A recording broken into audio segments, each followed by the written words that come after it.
Começando mais um episódio especial da Sociedade Metamorfoses, numa série que a gente está chamando aqui Ícones da Educação Física. O segundo episódio que a gente está fazendo com um ícone da Educação Física, que o Hércules. Hoje, um episódio, como eu sei que o Hércules é muito amigo e eu também, um do nosso querido amigo que a gente chama carinhosamente de Gordinho, o professor Léo Cabral. Nós estamos dedicando esse episódio a ele, um episódio especificamente para falar de educação. E para apresentar aqui o meu amigo, mestre, professor, eu pensei o que eu ia falar e não consegui encontrar a palavra, porque, Herculão, você não sabe disso, certamente não sabe disso. Na educação física, eu tenho muitas pessoas que eu considero assim, os principais mestres, os principais influenciadores, as pessoas que contribuíram muito para a minha carreira. Mas ninguém me impactou tanto quanto o Hércules. Ninguém ali, na hora que eu já estava na faculdade, que eu já conhecia, que eu já tinha ali os meus ídolos, foi um dos últimos ídolos que eu conheci. Ninguém me impactou tanto, ninguém me fez ter tanto amor, querer tanto aquilo ali e me ensinar tanto do ponto de vista da ética, da dedicação. Talvez você não lembre, uma vez você chegou no laboratório com 15 artigos impressos, já impressos, para mim, falou assim, você está gostando desse assunto aqui? O assunto era potencialização pós-ativação. Eu não falava e não lia em inglês. E ele falou, era tudo em inglês. Ele falou, está aqui, você tem que estudar isso aqui. E eu me senti, na mesma hora, obrigado.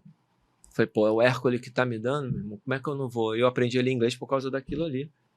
Porque eu tive que ir e voltar. Então, a figura mais importante... Eu tenho muitas figuras importantes, Hércules, mas a figura mais importante para mim na educação física, na minha formação, é você. Eu posso te garantir isso. Isso não é... Todo mundo que vem aqui, a gente está trazendo um ídolo, a gente está trazendo alguém que a gente considera realmente um ícone. Todo mundo tem um papel dessas pessoas, né? Marcelo Costa, Léo Cabral, André Letta, Pedro Ivo, pessoas que... Alguns são até mais novos do que eu e foram meus professores na faculdade, mas o maior impacto eu posso garantir que quem causou na minha formação foi você. Obrigado por aceitar o convite. Eu não consigo te apresentar em termos de currículo, porque se eu for falar, o ser Hércules, ele é muito maior que o currículo que vem, que as carteiras que vêm, com os documentos que vêm, com os papéis que vêm por trás. Você é muito maior que isso para mim. Então, fica à vontade para se apresentar. Mais uma vez, muito obrigado por ter aceitado o desafio de falar do assunto que nos é mais caro, que é educação. Opa, que responsa, hein? Cara, é recíproco, né? Eu sempre assisto os episódios aqui. Infelizmente, até comentei, eu não estou conseguindo acompanhar todos. Então tem um monte lá pendente, né? Vou guardando e quando eu posso eu assisto. E gosto muito e aprendo de verdade, né? Papo furado, né? A gente está sempre aprendendo e anotando dicas. Às vezes um detalhezinho num podcast todo tu tira 3 detalhes, mas 3 detalhes depois tu desenvolve, e até às vezes a maneira de explicar, a maneira de falar, enfim, cara, eu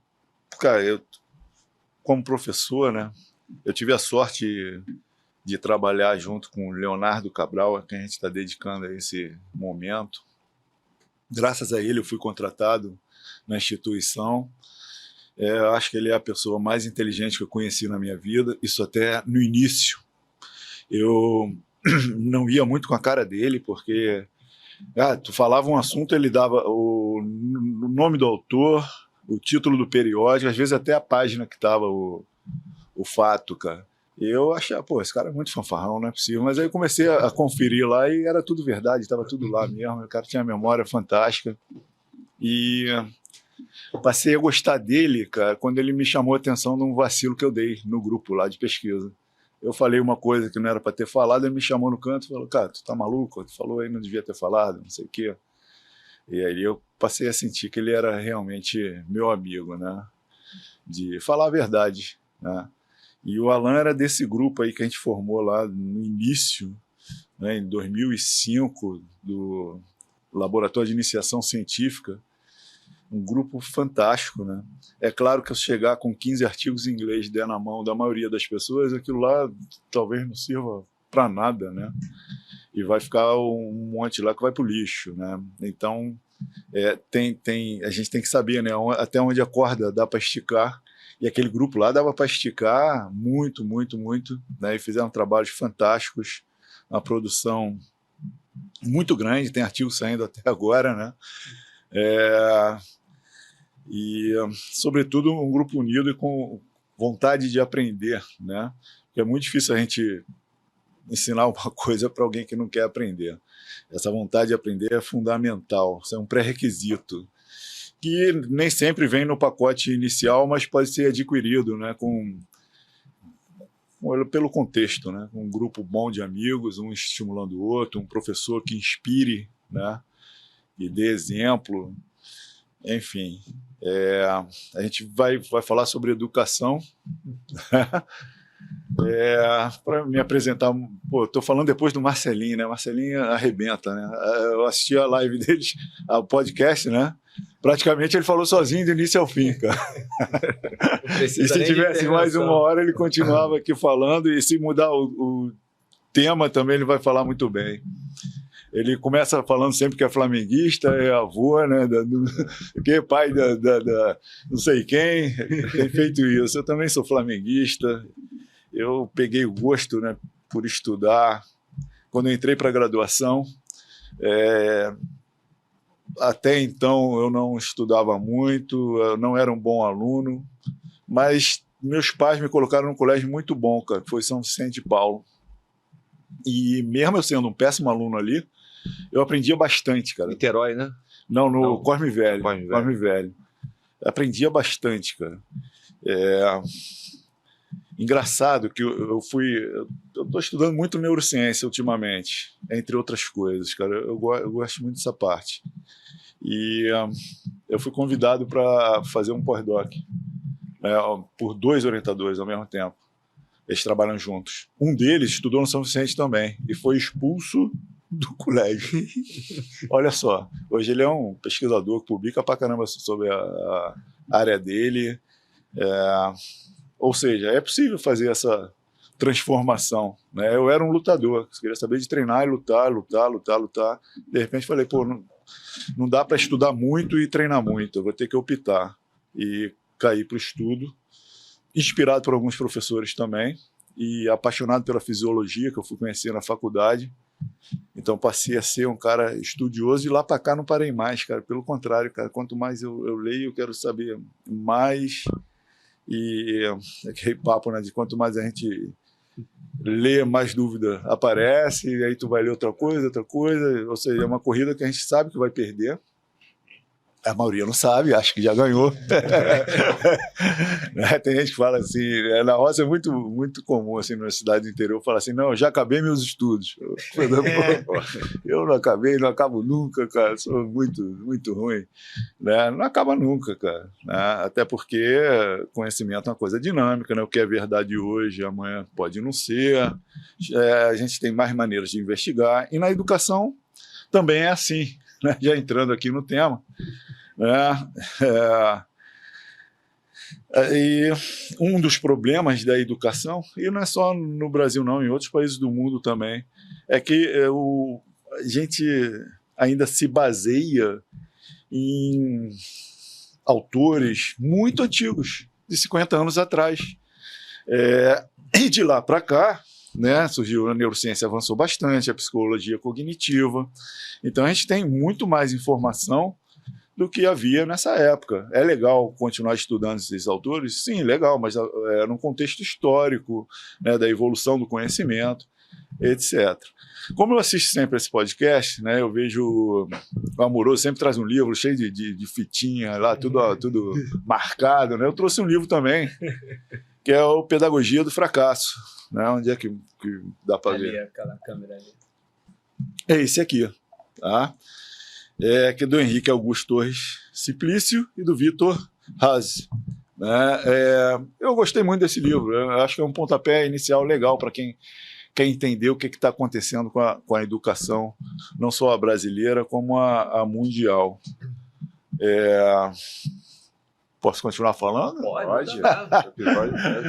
Bom, se me perguntarem como é que está a educação, eu diria que ela vai de mal a pior. Né? E não é de agora, né? Muito tempo. educação brasileira vai muito mal. Aí vem a outra pergunta, né? Por quê?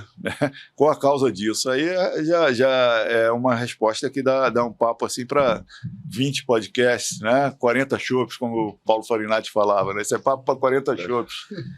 E certamente vai ter que ter um segundo papo, terceiro papo. Será que é a infraestrutura dos locais de ensino que não é a mais adequada? Será que é a desvalorização da profissão de professor? Pô, se comparar com como era antigamente, o professor é muito respeitado, cara.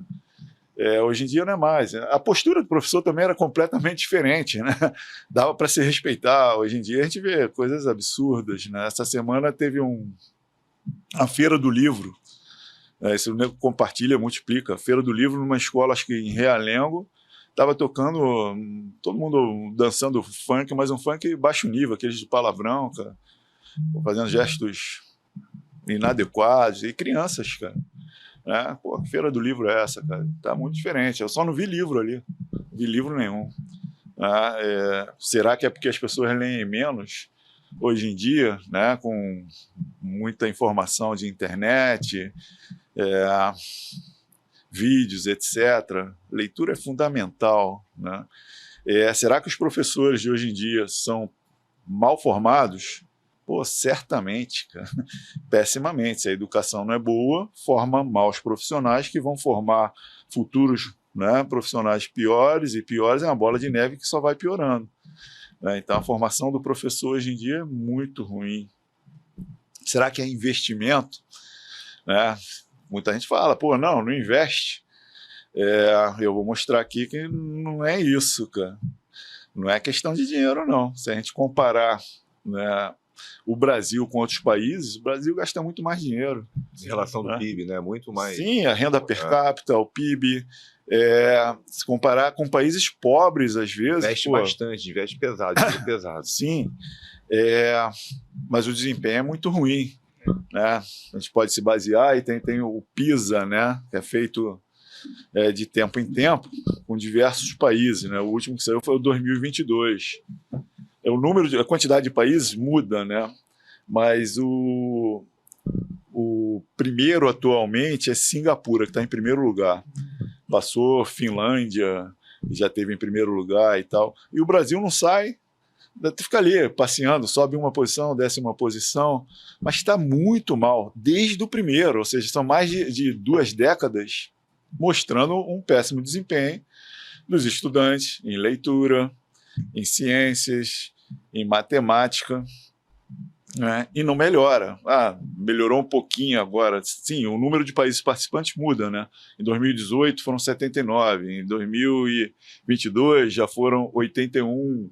Então vai mudando. Então, pô, tu ficar em segundo lugar numa competição que tem 2 competindo, tu ficou em último. Agora, né, se tu ficou em segundo lugar numa competição que tem 100, pô, bacana, cara, teve um desempenho muito bom, né? Então é meio relativo isso. De 2018 para 2022 melhorou um pouquinho, né? Em matemática saiu da posição 71 para 65, na leitura de 57 para 52 e em ciência de 64 para 62. Ou seja, saiu do péssimo para o péssimo. Só que tem gente que está pior ainda, né? Igual a escala Borg, só do 4 para o 5 continua moderado. Sim, exatamente. Não mudou efetivamente. Exatamente. O pessoal da escala vai ficar bravo comigo. Não, mudou sim, do 4 para o 5 muda. Foi só uma analogia. Calma aí, galera da fisiologia. Aí a gente vai discutir estatística também, né? Precisão da medida, etc. Eu sei, isso é algo constante, né? E já passou por diversos governos. É claro que mudança em educação, a gente sempre ouve falar isso, né? Não se muda de um dia para a noite, em 1 ano, em 2 anos. Muitos falam em 20 anos. Eu acredito que em 10 anos a gente já começa a ver alguma coisa, se realmente mudar, né? Aí vamos comparar o Brasil com esses outros países, né? Foi o que eu procurei fazer. Pô, o Brasil está tão mal, outros estão tão bem, né? A Coreia, por exemplo, primeiro ficou Singapura, segundo Japão, A Coreia, quinto colocado. Pô, bem pra caramba. Coreia do Sul. Claro. Do Norte, eu não sei por que eles se recusam a Tem acesso aos participar. dados, né? Mas deve ser muito boa, né?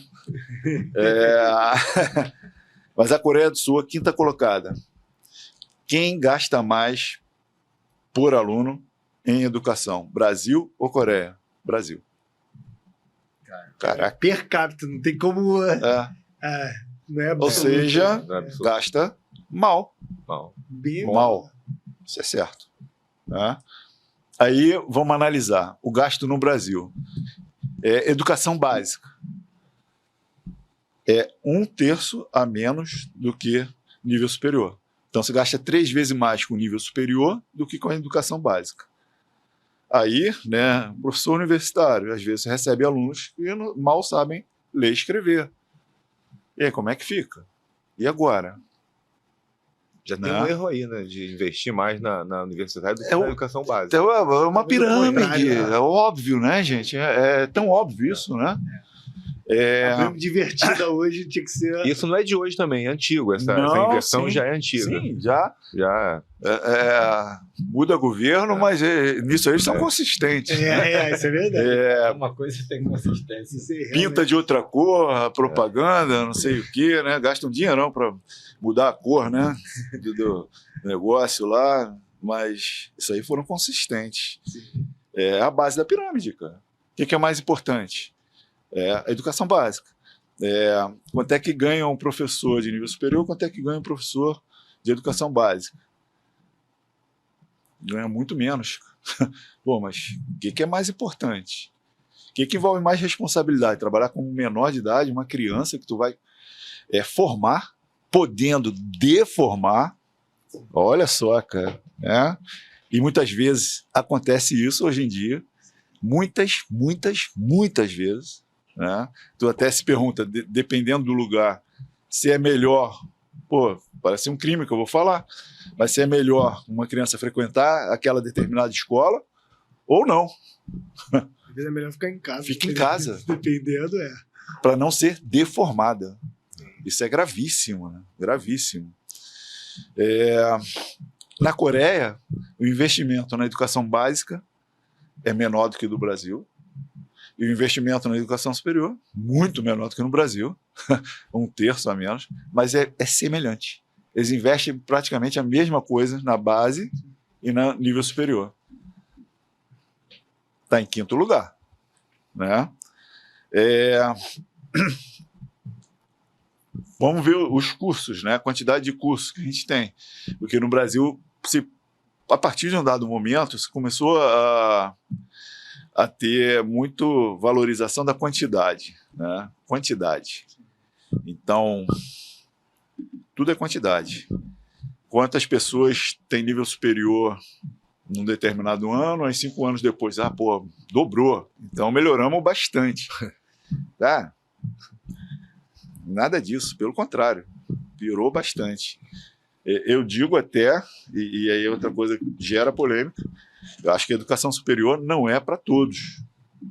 também tem essa concepção e é meio polêmica também. Agora, a educação básica tem que ser para todos. Sim. E tem que ser de boa qualidade. Problemão, tá tudo errado.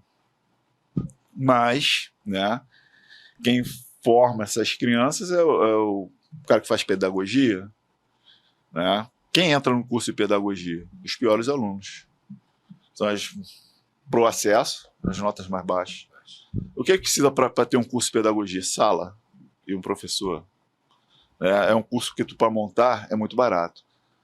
Vocês têm ideia? O Alan já falei. Quantos cursos de pedagogia tem no Rio de Janeiro? Reconhecidos pelo MEC. 336. Só no Rio, né? Rio de Janeiro. Estadinho de Estou misturando presencial com EAD, tudo. Misturando tudo. Caraca, muita coisa.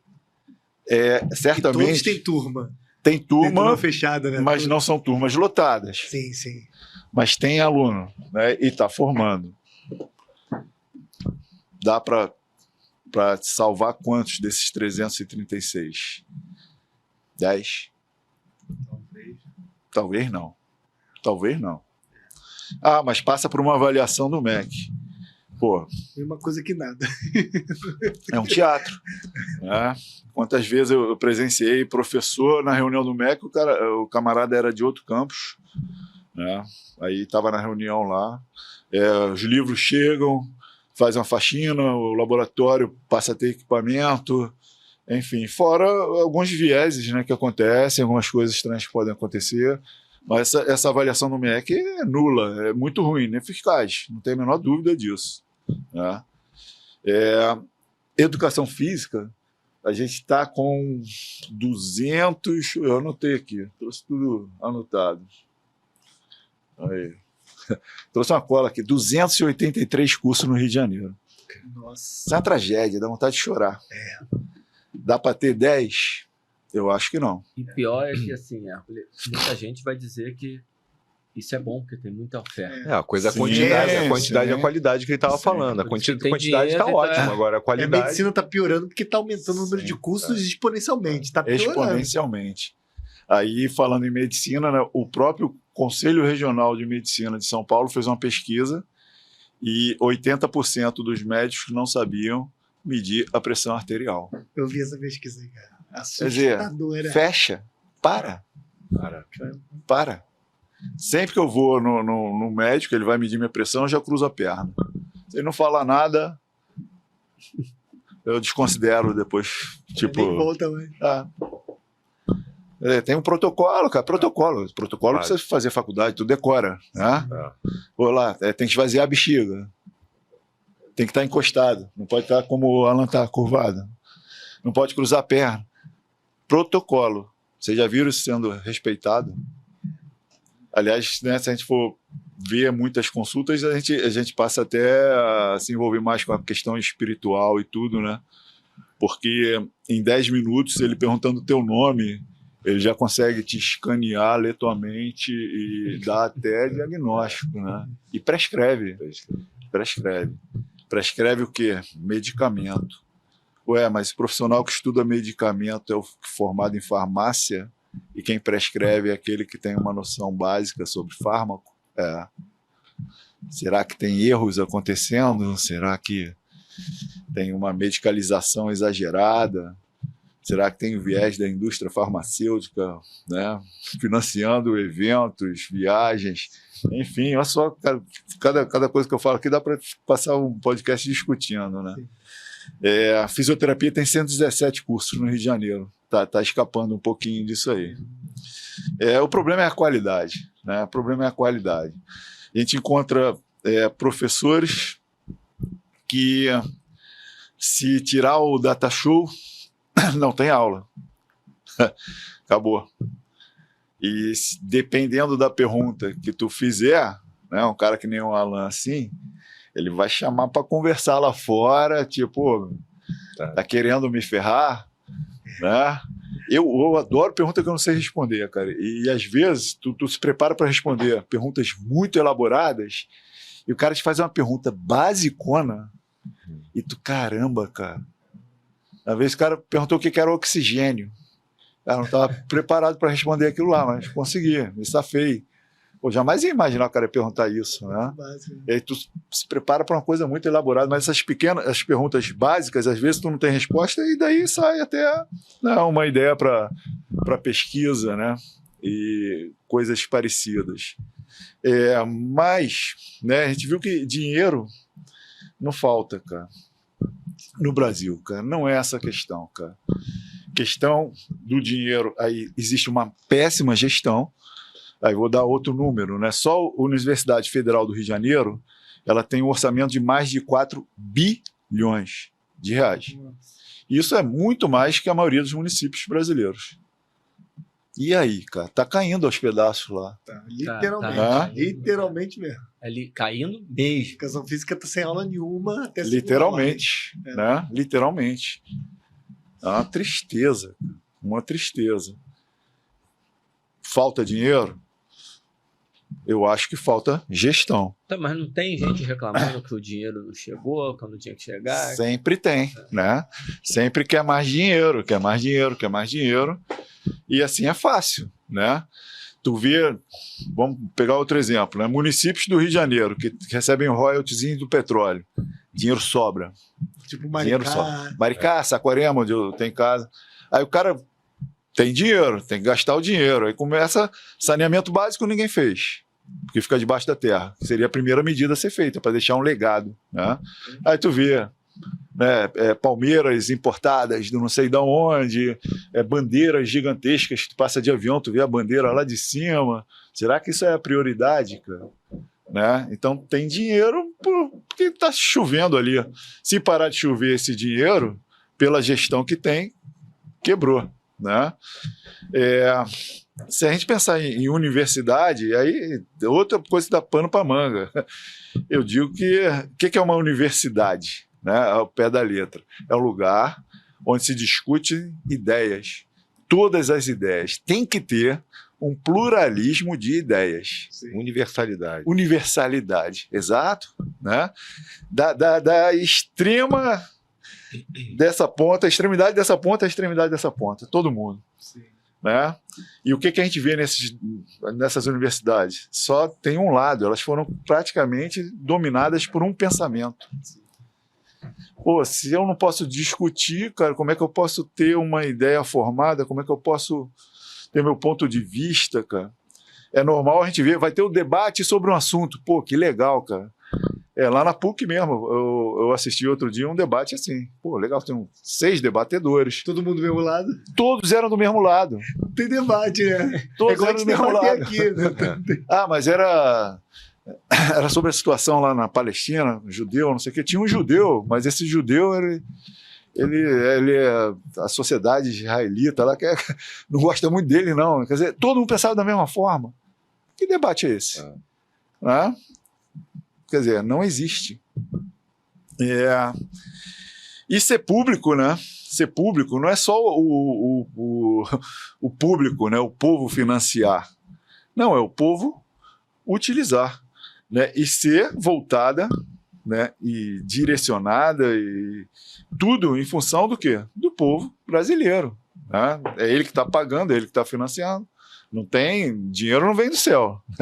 Se está entrando no lugar é porque está saindo de outro lugar. Está saindo do quê? Dos impostos. Povo brasileiro. Mas elas foram praticamente todas, né? Se for ver, as universidades públicas, elas foram privatizadas, né? Por partidos políticos. Sim. Isso é fato, cara. E isso é um problema, cara. É um problema. Mas política não se deve debater? Pô, fantástico. Pelo contrário, se deve discutir, se deve debater, ouvir todos os lados, né? Ouvir todos os conceitos, né? Por que alguns são insistentemente repetidos e outros não, cara? Cara, para mim, a ignorância total, eu conheci Thomas Sowell a partir de um livro que o Alain me deu. Eu não sabia que ele existia, cara. Completo ignorante, cara. Por quê? Não me falaram, não citaram, não tinha. Também a gente não tem. A gente não é um povo que consegue ter acesso a tudo, né? É só Benegrilo, na verdade. Sim, sim. Não, mas nem cita, não existe. Quando cita literalmente. É pra derrubar. Sozinho a gente não consegue ter acesso a isso tudo, né? Precisa, tipo, assistir um podcast e falar, pô, esse livro eu quero ler. Não conhecia. Né? E é assim a vida inteira, né? Então tem que ter todos os lados, cara. Isso é muito importante para o desenvolvimento da cultura, do aprendizado, do conhecimento, né? Contestar faz parte, né? É importante, né? Mas não contestar por contestar, né? Que nem eu vi fazer e muito de perto, muitas vezes, né? Tem um grupo de pesquisa ali, eu vou mostrar que ele ainda não leu esse artigo. Aí tu vai, antes de uma palestra do Amoroso, tipo, ele vai dar palestra 3 horas, 2h30 eu estou lá fazendo uma busca, porque tem artigo que saiu 15 minutos antes, talvez ele não vá apresentar. Fala, esse artigo aqui, tu não viu? Para quê? Né? Isso acontece muito, mas não é uma contestação, é uma discussão produtiva. Bem intencionada. Enfim, vamos a outros dados. Vocês querem falar? Eu tô igual o Marcelinho aqui, cara. Eu ia falar um ponto interessante que você falou da pirâmide invertida, da educação básica, né, que é pouco. E aí, mais na frente você tocou no assunto da universidade, que não está cumprindo seu papel. Eu acho que tem muita ligação nisso, porque se a pessoa já chega muitas das vezes deformada no ensino universitário, como é que ele vai ter essa capacidade de dialética e de poder, né, tratar dos assuntos universais, né? Não tem como. Então, a tua fala tem essa boa convergência nesse assunto, que é um diagnóstico, na verdade, né? Eu também tenho uma colocação sobre a Escola de Educação Física, que é o instituto que eu faço doutorado, né? E lá a escola está parada até segunda ordem, porque desabou uma parte um ano atrás, mais ou menos, agora desabou outra parte, e as aulas estão suspensas. O meu orientador, que é professor de uma matéria lá, ele teve que dar aula na quadra, tava um calor tão estonteante que ele deu até uma tonteira nele, umas cadeirinhas assim, o aluno foi pegar um ventilador para pegar nele dos alunos. Aí ele falou, a parte externa da EFD tá parecendo um presídio. Os alunos sem camisa, jogando bola, jogando aquele fute-mesa, e as meninas com a blusa dobrada, assim, com a calça puxada, todo mundo suando pra caramba, porque não tem sala, não tem ar, não tem onde alocar os alunos. Então tá sem aula até segunda ordem, então vão abrindo licitação para tentar captar dinheiro, pedindo dinheiro ao governo federal, e estavam pensando em levar pro Cefam, ali na Avenida Brasil, na Marinha. Aí, vários professores e alunos não queriam ir por questão da condução, sair daí à noite é um perigo, a acessibilidade é pior para alguns alunos, porque lá tem uma infraestrutura. E alguns professores de determinado viés político não queriam ir para não ficar perto de militares. E acharam que não... Então tá sem aula. Para não ficar perto, tá sem aula. Melhor ficar sem aula, sem aprender. Então tá sem aula completamente, não tem... Eu não consigo nem comentar o negócio. Se comentar, não tem... Herculão, a gente tá... Para mim é um presente esse episódio, porque a gente fala tanto de educação aqui, e o Hércules, que é uma pessoa que eu, no privado, converso muito sobre isso, já tive bastante oportunidade, daí veio o convite, e sem falar que ele foi um educador para mim na faculdade, e está indo por um caminho de dar informações que são muito, muito importantes. Mas eu queria aproveitar a tua presença, como eu estou falando de educador, de professor, queria que você falasse a sua visão. Realmente, vou fazer uma pergunta meio polêmica. Nós somos efetivamente facilitadores ou professores? Pois é. Voltando ainda para a base da pirâmide, né, tem a questão do tempo, né, que a neurociência sabe muito bem disso, né, que o desenvolvimento do sistema nervoso ele acontece de forma muito mais intensa, né, numa faixa etária. Então esse tempo é preciosíssimo, né, e não pode ser perdido. Bom, facilitador, cara, sei lá, o pai pode ser, né, todo mundo que trabalha na escola pode ser, mas somos professores, cara. E para ser professor tem um pré-requisitozinho que não pode ser dispensado, que é a busca pelo conhecimento. Eu não vou nem dizer o conhecimento, né? Porque quem acha que já... busca, mas tem que estar em constante busca pelo conhecimento. O professor tem que ser uma pessoa que goste de estudar, literalmente. Isso, essa automotivação nem todos têm. Em algumas teorias, né, métodos de alfabetização, eles acham que essa automotivação já é algo, como se fosse algo nativista, né, genético, biológico, já vem com a pessoa, mas não é assim, né? Além disso, cara, o professor, na minha opinião, cara, ele tem que ser um espelho, cara. Então, é uma atividade, cara, que é um fardo, literalmente é um fardo. Eu não ficaria nada feliz de sair da minha faculdade e ver o meu professor bêbado, né, no bar da esquina, cara, ou fazendo coisa errada, né? Então, a maneira de falar, a maneira de se vestir, tudo, né? E, sobretudo, dar o exemplo. né? O professor cobra que o estudante estude. Eu sempre já chego no primeiro dia de aula, eu falo para meus estudantes assim, ó, vocês querem ser aluno ou estudante? Aluno é uma pessoa, prefixo A, ausência, sem luz. Né? Estudante é aquele que estuda. Eu quero ser estudante. Beleza. O que você está lendo? Nada. Mas aí já mexe alguma coisa.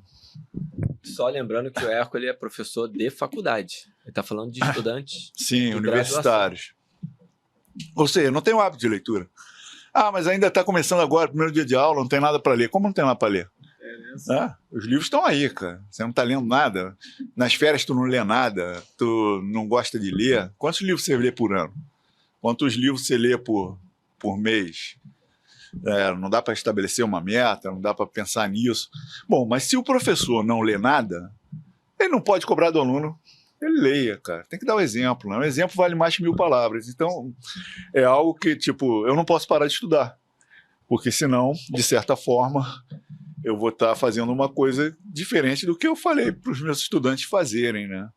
É um fardo. Eu não posso, num evento formal, falar palavras chulas, me comportar de forma indecente, estar mal vestido, né? Ter uma roupa adequada para cada ocasião. Eu cortei o cabelo para estar aqui hoje. Eu estava com o cabelo meio esquisito, né? Tu viu lá no aniversário do Luciano, né? Enfim, é um professor, né? Por isso que ele era tão valorizado antigamente, porque viam isso nele, né? Hoje em dia, certos professores, os pais querem ver seus filhos distantes, né? Ou seja, não é um exemplo, não é um espelho. Para isso, a gente tem que gostar. E eu tenho uma coisa que eu acredito, que é a questão da vocação, né? Quando fica muito fácil entrar num curso e o cara acaba entrando porque a nota que era exigida é muito baixa, acaba entrando um monte de gente sem vocação. É o que acontece na pedagogia. Muitos que estão fazendo curso de pedagogia não têm a menor vocação para aquilo, cara. Então já começou errado. Porque tu não vai ler um livro por mês, cara, se ninguém te cobrar, por prazer, se tu não tiver vocação, né? Ou tipo, tu vai parar de ler, sei lá, vamos supor que o Alan odeia estatística, eu obrigo ele a ler estatística, ou ele sem ser obrigado, ele vai na biblioteca, ele vai escolher o livro de estatística porque ele odeia estatística. Não vai acontecer isso, né? A gente busca aquilo que a gente tem mais afinidade, que a gente gosta, por isso que tem especialistas, né? Eu sou fisiologista, eu não sou, sei lá, engenheiro, cara. Por que eu não fiz engenharia? Porque não tem nada a ver comigo, cara. Por que eu não fiz medicina? Não tem nada a ver comigo. Eu não me sinto bem dentro de hospital, enfim, outras coisas, né? Então precisa dessa vocação. E a maioria das pessoas que estão entrando não tem essa vocação, não querem, são estudantes que não querem estudar, não querem aprender e fica muito difícil, né? E salas que tu tem, às vezes, tu vai dar aula para 20 alunos, né? Será que os 20 têm as mesmas experiências, têm a mesma base, né? Foi falado aqui ainda agora. Não tem, cara. São pessoas muito diferentes.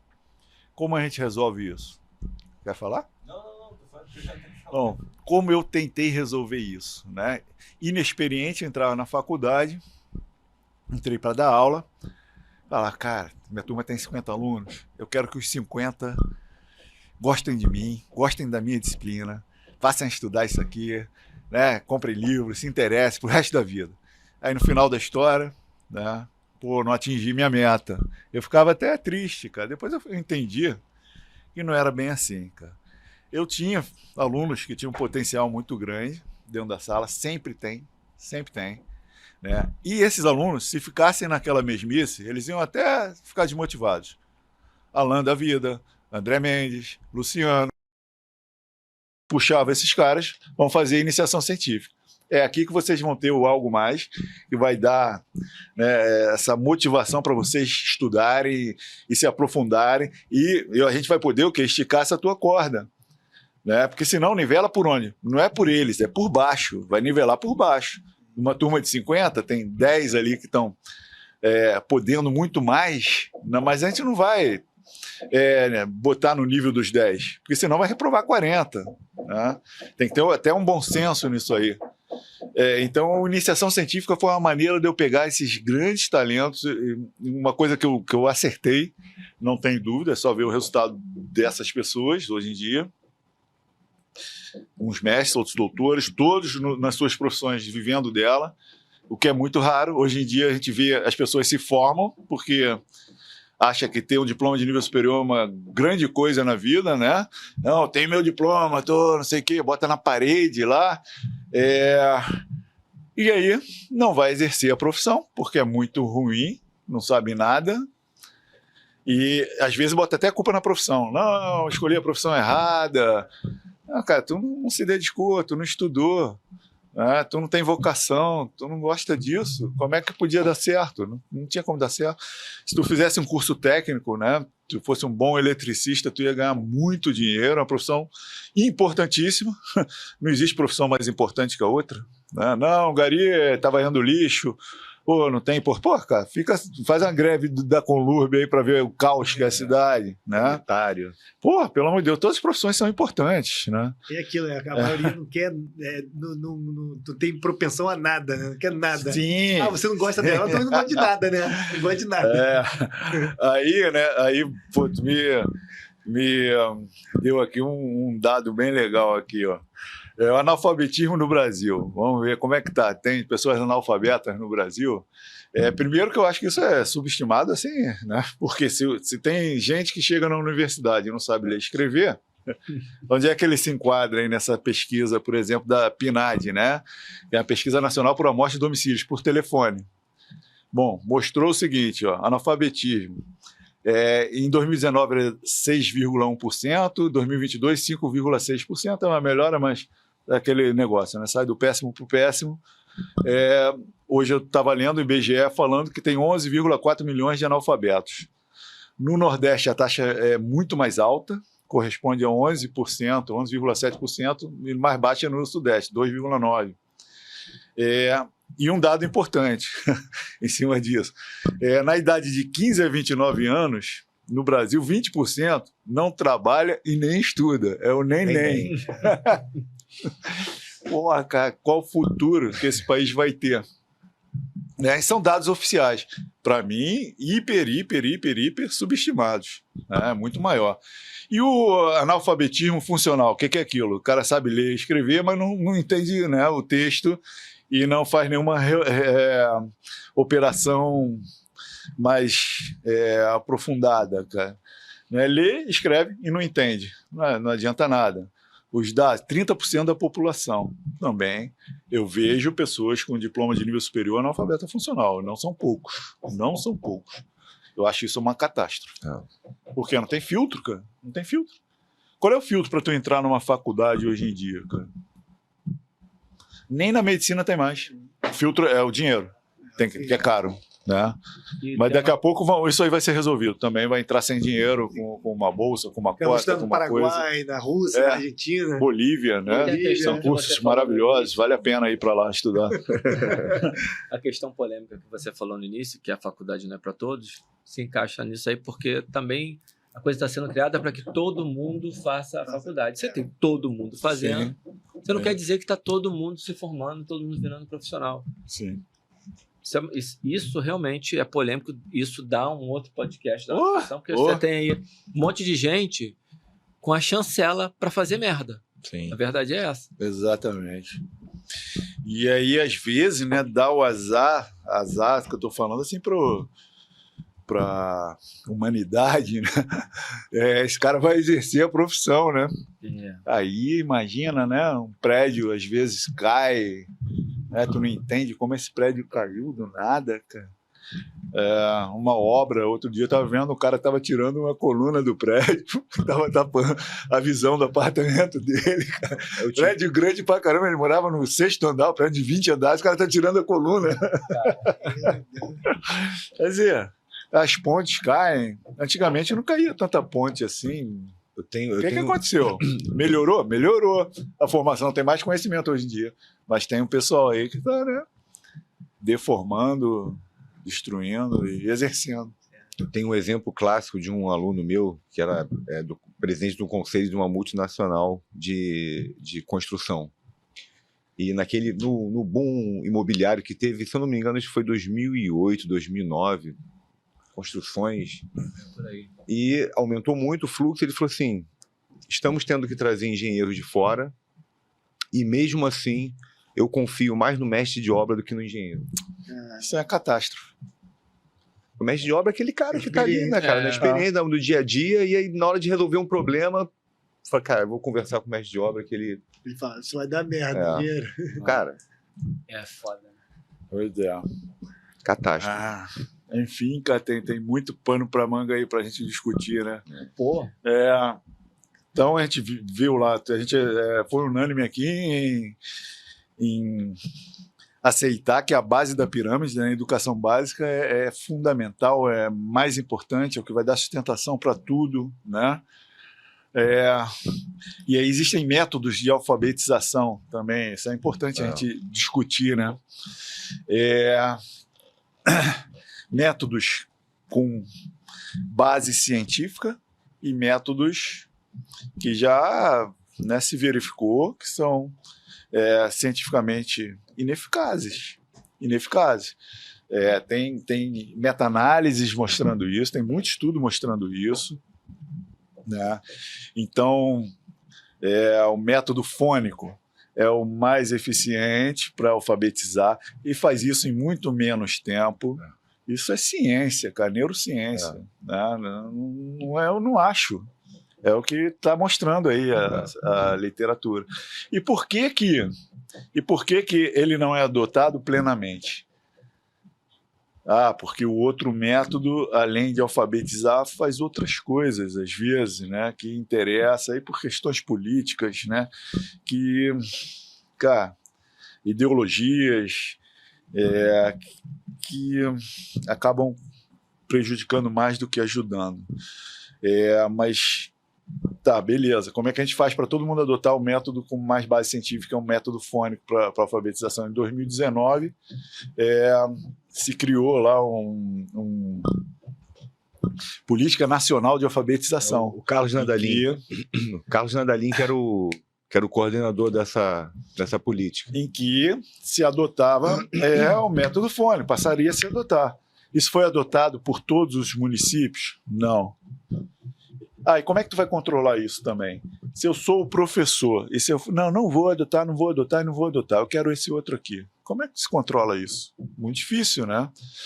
Mas dá para convencer pela ciência. Não dá, porque esses caras, às vezes, a formação é tão ruim, eles não vão entender, né? Eles vão querer, sei lá, achar que eu estou por outra razão, né?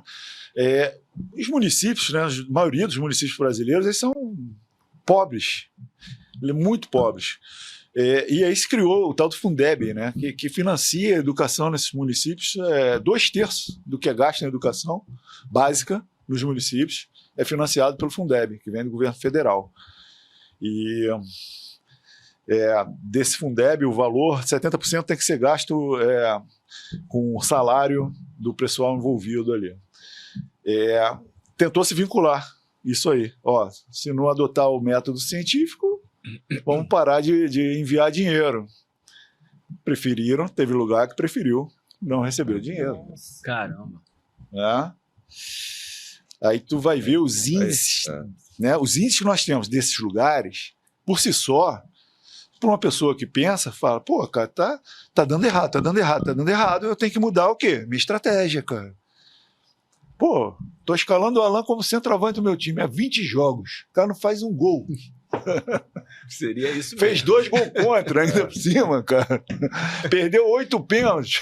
Fez 2 contra, cara. Foi ajudar a defesa, fez contra. Com esses números. E eu vou manter o Alan no time, cara. Tendo o Amoroso treinando bem, fazendo gol no treino pra caramba. Não vou tentar mudar, cara, os fatos, cara, né?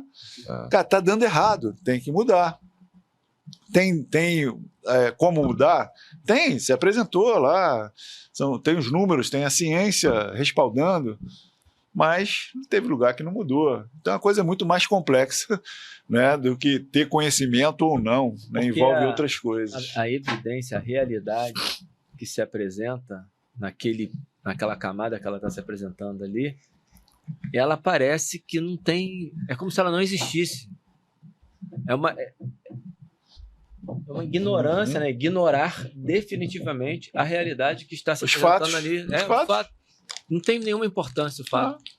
Tem importância aquilo que você quer. Trabalhar com viés puro e isolado dentro daquilo que eu quero, independentemente do resultado.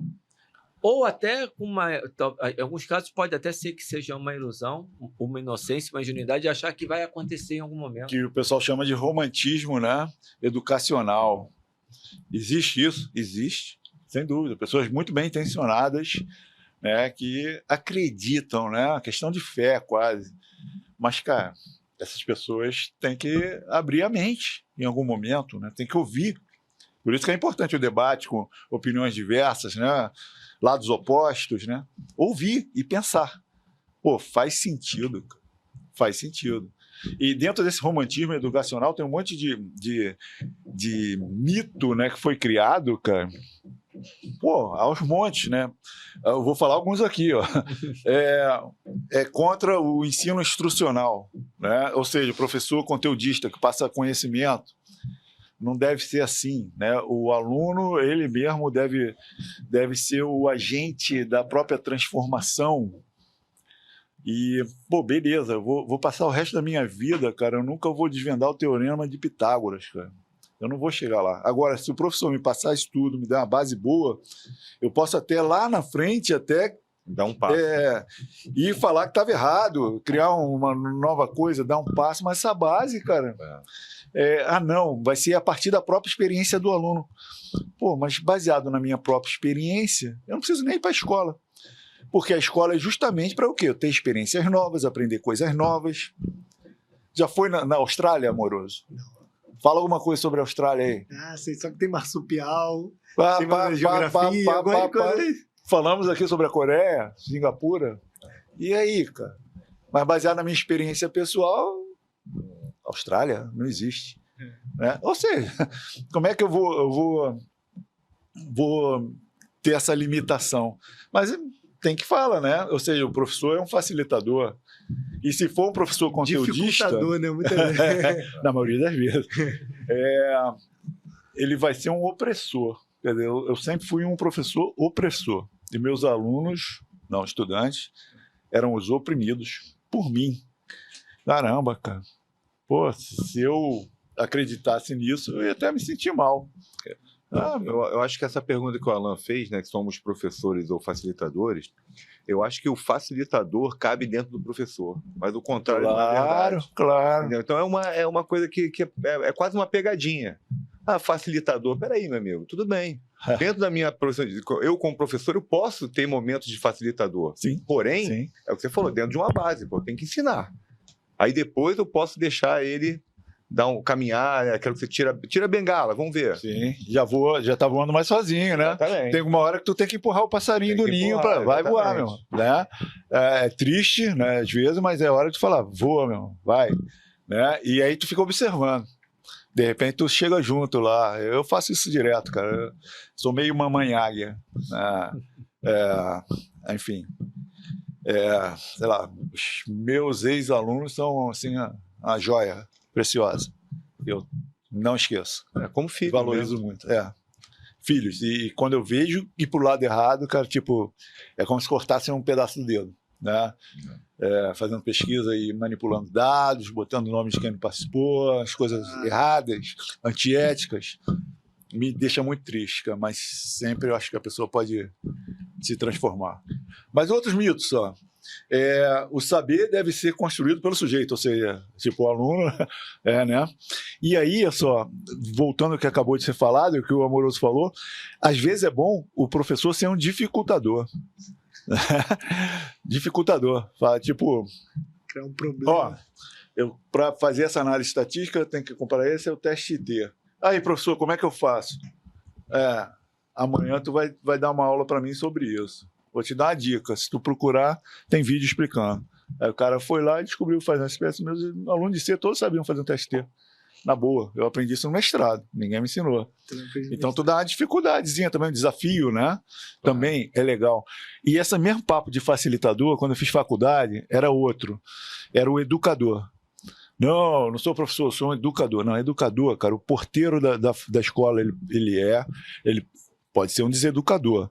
Né? O teu pai e tua mãe são educadores, o professor é um educador também, mesma coisa do facilitador. Exatamente. É. Cabe dentro do professor. Pode ser. Pode ser, exatamente. Infelizmente, hoje em dia a gente vê um monte que não é. E dos mitos, olha só, memorizar informações, decorar. Não pode memorizar. Aí tem professor que fala assim, quantas vezes já ouviram isso? Não é para decorar, é para aprender. Isso aí eu já vi amoroso em umas rusgas. Eu tenho tudo decorado uma vez. O decorar parece que é pejorativo, mas é de coração, né? É aquilo que está guardado, é cor. É o que você gosta, é a vocação, pô. Vou dar aula de ciclo de Krebs. Legal. Aí eu não sei que a acetilcolina tem que se ligar, acetilcoenzima A, eu falei até errado, se liga ao oxalacetato, vai gerar citrato, isocitrato, que vai gerar alfa-cetoglutarato. Aí agora eu poder entender que o alfa-cetoglutarato é um precursor do GABA. Eu tive que decorar, cara. Sim. Tem coisa que tu tem que decorar. Né? Não tem como, cara. E depois tu vai expandir isso aí, né? Mas é importante memorizar. É importante copiar. Muitas vezes. Escrever à mão. E se escrever 2 vezes, tu memoriza muito mais. Se escrever 3 vezes, memoriza muito mais. Isso antigamente fazia. Né? Era o professor, o opressor. Vai copiar 10 vezes isso aí. Mas tu aprendia. Esquecia nunca mais. E tem escola agora, né? Se eu não me engano, que está tirando os computadores. A escola dos meus filhos. E voltando. Tirando a tecnologia. Não, a minha escola dos meus filhos, não. Os 2 têm um laptop que eles levam para aula, o conteúdo está ali dentro. Mesmo. Na Finlândia eles estão tirando, quando é cintura fina, as crianças estão com dificuldade. Voltar um passo, porque estavam o que achava que ia acelerar o aprendizado, na verdade está retardando. Atrapalhou. E tem um grande educador chamado Pierluigi Piazzi. Ele fala que quando você aperta a tecla, o cérebro não divisa entre uma tecla e outra. Quando você escreve, a formação da letra dá uma informação diferente para o cérebro. Né? Neurociência. Se comparar, isso é algo que me deixa preocupado e triste às vezes. Há 30 anos atrás, eu escrevia muito melhor do que hoje. Hoje eu toda hora tenho dúvida. Por quê? Pela utilização do computador. Sim. Corretor. Eu piorei. Né? E teve a mudança gramatical ainda por cima, que eu peguei, né? Mudaram algumas coisas. Então, ideia tinha acento antigamente, hoje não tem mais, e por aí vai, né? Um monte de coisa. Tirou acento circunflexo. É meio polêmico, mas a facilitação da tecnologia muitas vezes emburrece a gente. A tendência é essa. Ele falou a câmera de ré do carro, o sensor. E até a musiquinha, né, que falava isso. Tira pra tu ver o quanto tempo vai demorar. Coisa que tu fazia. Esse proteção desprotege. Exatamente. Esse negócio de decorar, eu tenho um exemplo meu no 2º ano do 2º grau, porque eu fiz uma mudança de escola muito radical, de uma escola muito ruim para uma escola muito boa. E a minha primeira nota em física foi 0. Cara, eu não conseguia entender o que o professor estava falando. Aí tinha um grau de analfabetismo ali de interpretação. Foi um negócio pavoroso e eu não sabia para onde ia. Eu peguei o livro de física e decorei todos os exercícios, que tinha os exercícios com as respostas. Eu decorei tudo, decorei tudo. Quando eu decorei tudo e voltei para a sala, e o professor começou a falar, eu comecei a entender. Porque aí começou a fazer sentido. Claro. Aí ficou fácil de eu realmente conseguir. Isso é uma experiência absolutamente anedótica, óbvio. Ok. Mas que a neurociência explica isso, cara. Se eu não decoro aquilo ali, eu ia ficar ali no zerinho até eu ia ser reprovado. Sim. Aí entra o outro mito, né? Que não pode ter avaliações, testes, exercícios, dever de casa. Pô, mas dever de casa. Caramba, aí teve um gênio que criou a aprovação automática, né? Começou isso por um secretário de educação de São Paulo e se expandiu pelo Brasil. Só que isso é fundamental para tu aprender, para tu memorizar, para tu se desenvolver. Precisa se frustrar para poder você se esforçar. Também. Eu estava estudando agora lógica, com o professor maravilhoso, cara, pô, amarradão. Cara, mas, cara, ele passava um monte de exercício sempre. No início errava tudo. Depois já comecei a acertar. Eu só aprendi um pouquinho de lógica por causa dos exercícios que ele passava, cara. No final, até agradecer para ele, pelos milhares de exercícios que ele passou. É fundamental. Né? E o desafio da avaliação, cara. Tu estudar para uma prova, né? Isso é muito importante e é o dia a dia, o mundo real. Claro. Né? Então, a falácia, a neurociência mostra que para fixação, né, esses exercícios são fundamentais, são importantíssimos. Não A pode outra... mais fazer ninguém sentir dor. Pô, tu tá antecipando tudo que eu vou falar. Desculpa, Não, mas vai lá. não, já A falei. neurociência É está isso. confirmando tudo que faziam no passado, né? Nossa, que coincidência. Exatamente. Fazia 2.800 anos desde Homero, tá só confirmando, né? Nem sabia. O método fônico é que eu aprendo latim no método fônico. Repete, Aham. fala, E a escreve. memorização, os discursos eram memorizados, discursos enormes que pessoas memorizavam. Completamente. discursos. Ilíada e Odisseia, até serem escritas, como é que elas foram? Tudo memorizado, ia memorizado. passando. 24 cantos. Nossa Senhora. Perfeito, O cara. cara ia declamando, 3 horas declamando.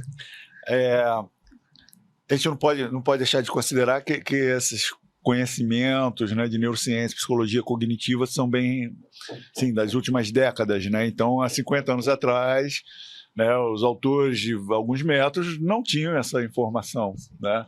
É que nem comparar o campeão olímpico de, sei lá, 1950 com o atual. Ele não chega entre os 10, então ele era uma porcaria. Não, ele era o melhor do mundo.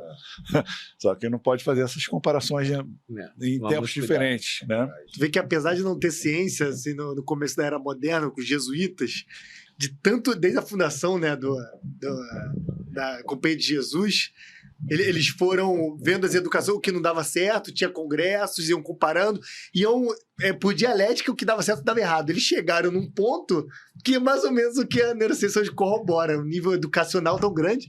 Tem até uma história engraçada que o Mário Ferreira dos Santos, que é, assim, pouquíssimo conhecido, só que provavelmente o maior filósofo brasileiro que já existiu, o pai dele era português e era maçom secular.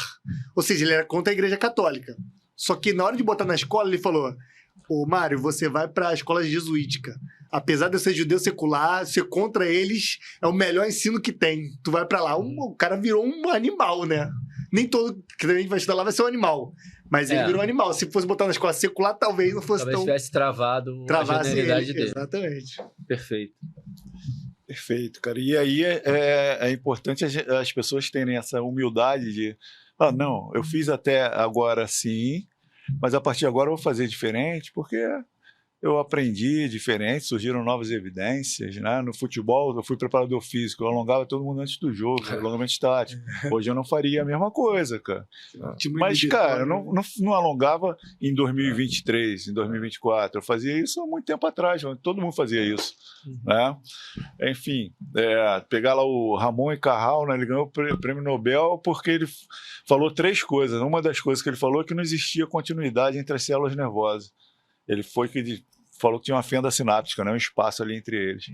Aí agora vem um maluco e fala assim, não, tem a tal da cadeirina, né, que nas sinapses excitatórias, que faz a adesão ali do botão sináptico com os receptores, justamente para não perder neurotransmissor ali na fenda.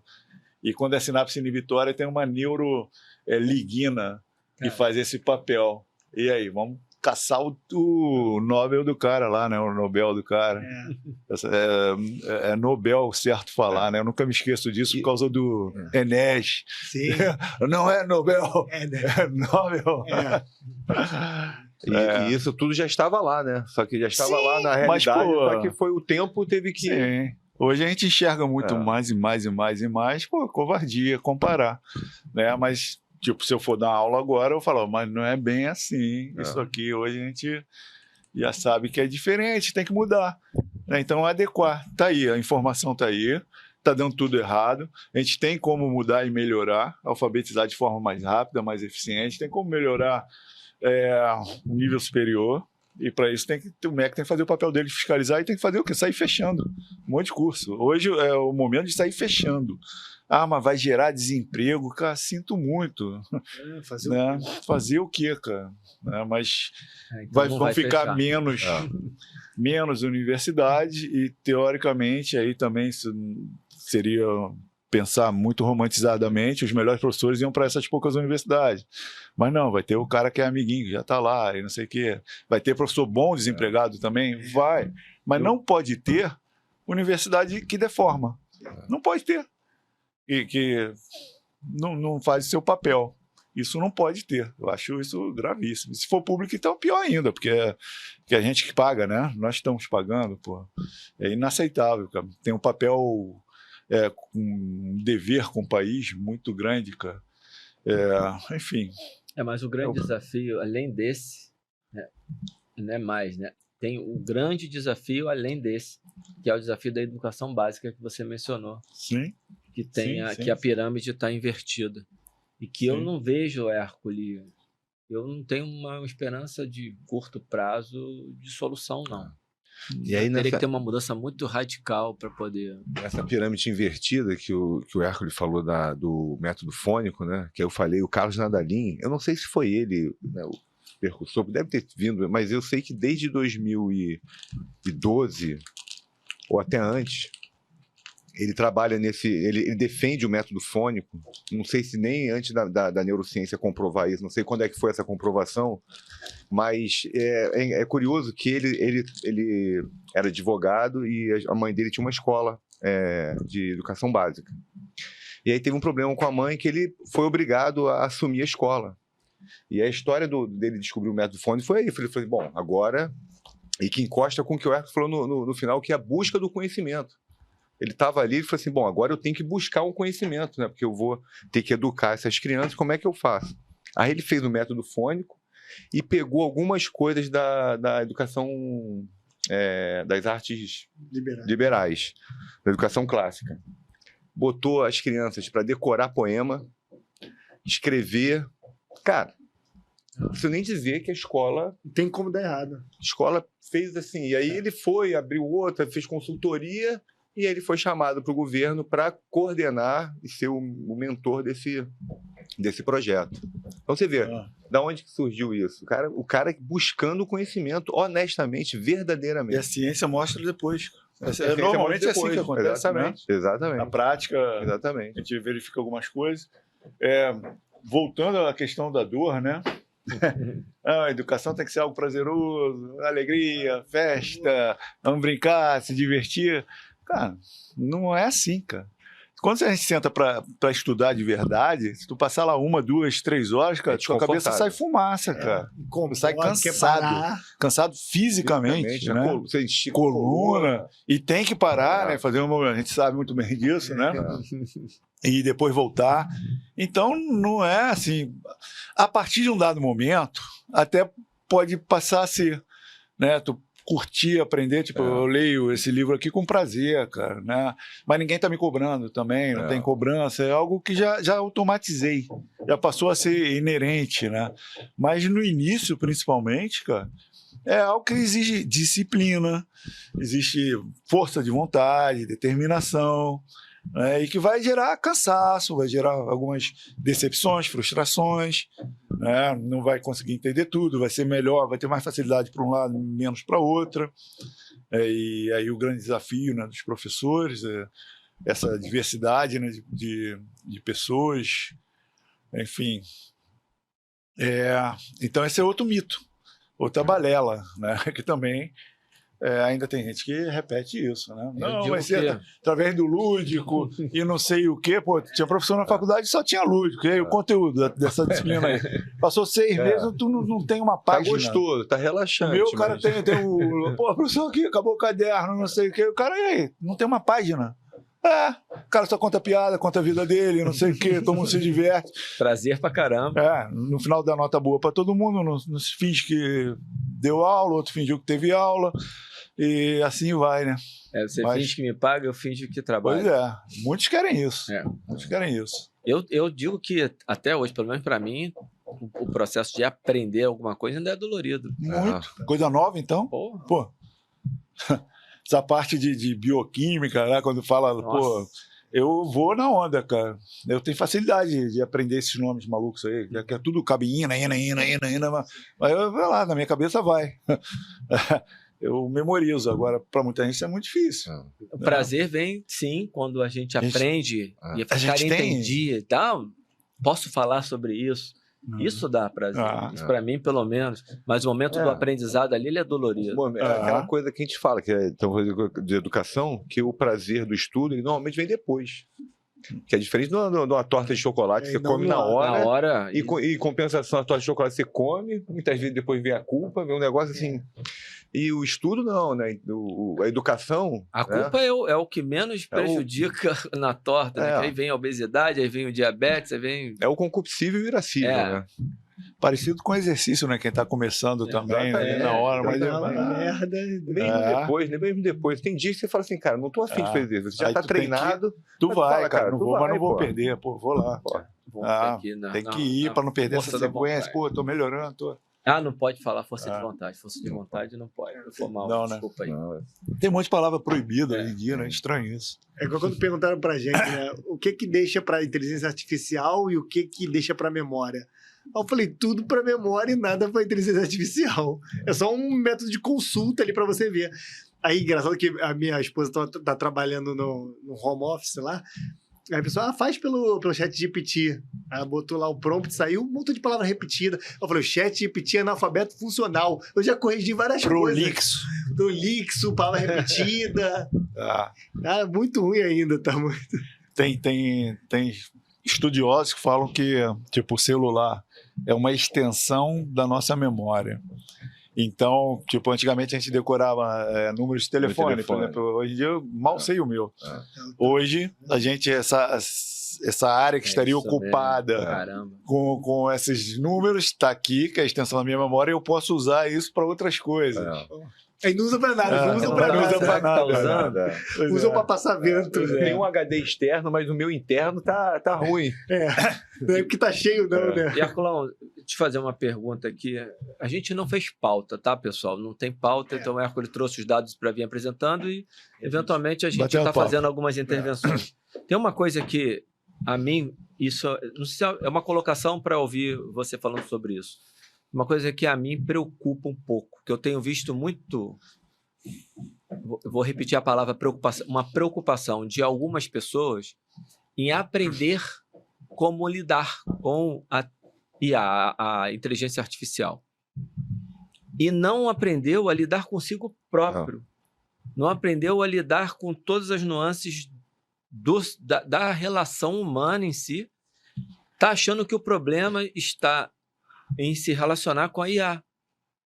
E aí, sabe o que vai acontecer? Essa visão, ela é uma visão até da ciência. Eu vou ter toda a informação, não sei se eu vou conseguir ser claro nisso. Vou aprender a lidar com a IA, vou aprender a usar a IA. O que a IA vai me dar? Só a informação que eu não consigo ter. Mas e a minha relação com o mundo exterior? A IA não vai me dar. E é isso que faz a diferença. Então, as pessoas estão achando que o que vai fazer a diferença é saber lidar com a IA. Não, isso vai ser importante, mas tão importante quanto é estudar, no caso da nossa profissão. Estudar fisiologia, ler o artigo. A relação com a IA pode acelerar esse aprendizado, mas ela não vai te dar a minha relação efetiva com você enquanto humano, a minha relação comigo mesmo enquanto humano. Essa preocupação, cara, e tá todo mundo falando assim, não, que vai fazer a diferença no futuro é ser humano. Então, por que você está se preocupando em se juntar da IA antes de se entender enquanto ser humano? Isso é uma visão que eu vejo à minha volta, pelo discurso das pessoas comigo, dos profissionais que eu convivo. E eu tenho dificuldade de mostrar, cara, legal essa preocupação, mas tem uma preocupação que é anterior e você não me parece que está percebendo. Qual é a sua visão sobre isso, Herculão? Pô, perfeito, cara. Tu tava falando aí e parecido com o que você falou, muito parecido. Eu estava pensando assim, a gente tem uma biblioteca cheia de livros, cara, o conhecimento está todo ali, só que eu não vou ler nenhum deles. De que adianta? Né? O grande lance é incorporar esse conhecimento, né, de alguma forma, e que vem sendo, né, produzido e transmitido de geração para geração, né?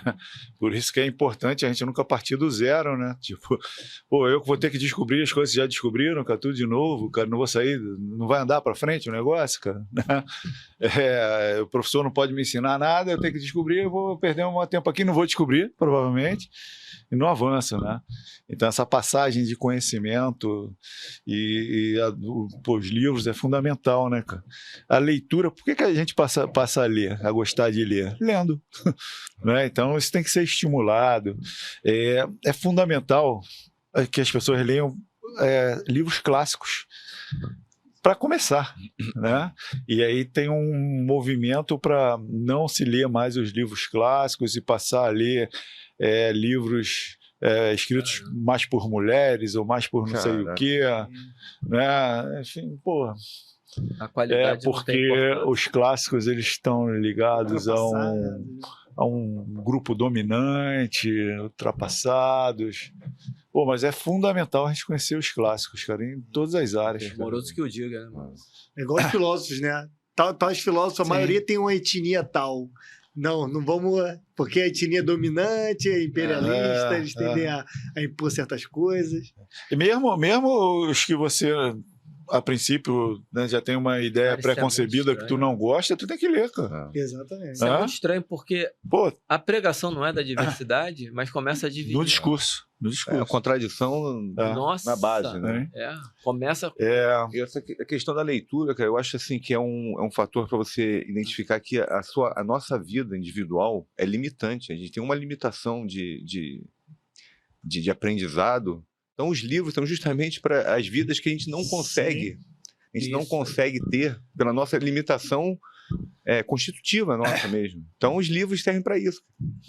Subir nos ombros de gigantes, né? Exatamente. Sim. Como é que iam criar geometria não euclidiana se não soubesse euclidiana? Vai adivinhar não euclidiana. Tem que descobrir uma, mas você morrer antes. Não dá, cara. Não tem como. Não tem como. Tu não vai sair do lugar. E considerando que cada um tem um perfil, né, tu ainda pode avançar alguma coisinha aqui, o outro não vai sair do lugar mesmo, porque tem deficiência cognitiva, né? O Brasil, aqueles dados que eu coloquei de analfabetismo, né, tem um percentual muito grande acima de 60 anos, isso é muito mais preocupante, porque são pessoas que já vão ter uma dificuldade maior, né? Questão neuro também, cognitiva, né? Capacidade de memória e tal. Então tem que... Tem alguma associação disso com degeneração? Essa dificuldade. Sim, tem menos neuroplasticidade, mas tem. Era algo que se acreditava antigamente também, que neuroplasticidade a partir de uma certa idade não aconteceria mais, mas hoje em dia isso tu carrega para a vida, né? E o exercício ajuda bastante nesse processo, né? Tem que estar integrado ali. O QI de um indivíduo, né? Também pensando lá na básica, está diretamente relacionado à renda familiar dele, à alimentação que ele recebe. E aí tem um período crítico, que é muito rápido ali no início, cara, até 2 anos, tem que ter, se faltar, isso está comprometido, tu reverte parcialmente, mas não totalmente, então comprometido para sempre, né? Então aquela base ali, tinha que ser muito cuidadosa, né? Educação física nessa faixa etária inicialzinha ali é fundamental. Onde tem um profissional de educação física dando aula para essa faixa etária? Quantas escolas? E mais ainda, onde tem um professor de educação física competente dando aula, preparado, né? Isso não é crítica para a educação física, para todas as áreas, né? Porque o despreparo é geral. A música também. Sim. Olha só, aí a gente vai começar a entrar no terreno que eu acho que vale a pena a conversa. Aí a gente já falaria da educação física, a importância da atividade física. Certamente, ao vir para a música, a gente vai ter alguma parte legal aqui de debater, só que o nosso horário acabou. E eu já esperava isso. A gente tem uma parte do construtivismo também que a gente ia desmiuçar um pouco mais, mas a gente deixa para o segundo episódio. A gente já começou esse episódio combinado que teria o segundo. Efetivamente, a gente queria até ter gravado já hoje logo os 2, mas quando a gente chegou nessa conclusão, já estava a agenda já toda tomada e a gente não conseguiu marcar. Então, o Hércules já aceitou de antemão vir novamente. Estamos terminando mais um episódio da série Ícones da Educação Física. Cara, o papo aqui foi, sim... Bonito. Porra, meu Deus do céu. Herculão, uma palavra final pra gente se despedir para aguardar o próximo. Pô, obrigado. Obrigado pelo convite. Pô, o que tu falou no início ali, cara, eu não vou esquecer, nunca mais. E sabe o valor que isso tem. E, né, tu exagerou, certamente. Eu sabia que você... Eu vi até na hora que eu falei, você fez a cara, tá exagerando, eu já sabia que isso ia acontecer, mas só eu que sei existe essa uma parte. reciprocidade. E não é papo furado, não tem muito cara, eu aprendo muito com você, eu não aprendi porra nenhuma. Fala sempre isso, não, mas pô, a aula do comportamento sedentário, pô, aprendi ali muita coisa, passei a ver a coisa, pensar de outra forma, alguns detalhes, né? Sempre é legal. Eu assisto sempre vocês aqui, eu gosto de vocês, acho bacana a maneira de apresentar e trazer informações. Então foi para mim, cara, uma honra, né, cara? Eu não sou o cara mais preparado para falar disso, mas eu estou envolvido nessa brincadeira já há uns 30 anos, né? Então eu vivo disso, eu vivo para isso, é o que eu gosto de fazer, é a minha vocação, o amor da minha vida. E, enfim, estou à disposição sempre, foi um prazer. Acabei que eu dei uma de Marcelinho aí. Que nada. Falei pra A caramba. gente queria isso. Espero que tenha sido legal, que tenha sido útil, alguma coisa, alguma informação. Muito obrigado, cara. Foi um prazer, uma honra. Sempre. Você dando uma aula. Pessoal, aproveita para terminar um negócio desse para falar. Vou falar. Deixa eu só falar um negocinho da fala dele que eu achei interessante, que eu acho que é um bom recado final. Ele falou assim, pô, às vezes a gente está lendo um livro, está lendo alguma coisa que a gente pega um detalhezinho, né? A gente gastou 3 horas fazendo um negócio e pegou um detalhe, mas esse detalhe, né, ele é uma peça do nosso conhecimento que às vezes faz toda a diferença. Eu também curto muito isso. Às vezes você está ali maratonando, pô, meio que daqui a pouco vem uma coisa e fala, valeu a pena. Obrigado, 3 horas obrigado pela participação, excelente. Eu estou muito feliz, eu tenho certeza que os dois também. A gente já estava antecipadamente quando ele mandou o áudio, que ele ia falar. Áudio... Meu Deus do céu, a gente falou, que isso? Não, demais. Muito obrigado. Eu não vou fazer aqueles comentários finais, não, porque para mim hoje não cabe. Um abraço, pessoal, e até o próximo episódio. Abraço.